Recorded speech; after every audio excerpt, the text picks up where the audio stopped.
Hello বন্ধুরা, তোমাদেরকে কবিতাস ফুডে স্বাগত। আজকে করব চিংড়ি মাছটা ধুয়ে হলুদ লবণ মেখে নিচ্ছি। বসিয়ে দিয়েছি, তেল দিয়ে দিচ্ছি। আমি চিংড়ি মাছটা ফ্রাই করে নেব।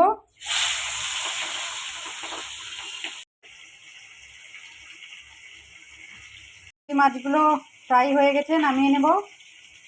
দেওয়ার জন্য 4 মগজ নিয়ে নিয়েছি, টমেটো, পেঁয়াজ, 2 কোয়া রসুন, এগুলো সব একসঙ্গে পেস্ট করে নেব। জিরা ফোড়ন দিয়ে দিচ্ছি। চিংড়ি মাছ দিয়ে করছি, আলুটা ভেজে নেব।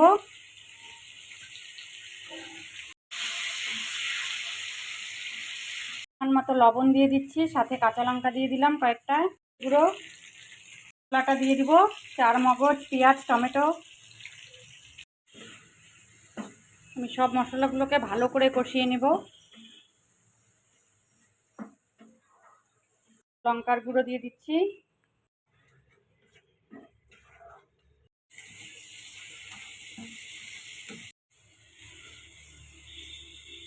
মশলাটা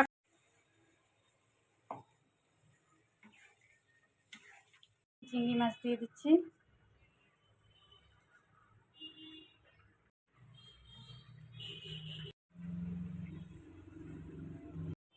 চিংড়ি মাছ হয়ে গেছে, গরম মশলার গুঁড়ো দিয়ে নামিয়ে নেব। চিংড়ি মাছের ঝোল একটা ডিশে নামিয়ে নিয়েছি। তোমাদের এই চিংড়ি মাছের রেসিপিটা ভালো লাগলে লাইক, শেয়ার, কমেন্ট, সাবস্ক্রাইব করে দিবে।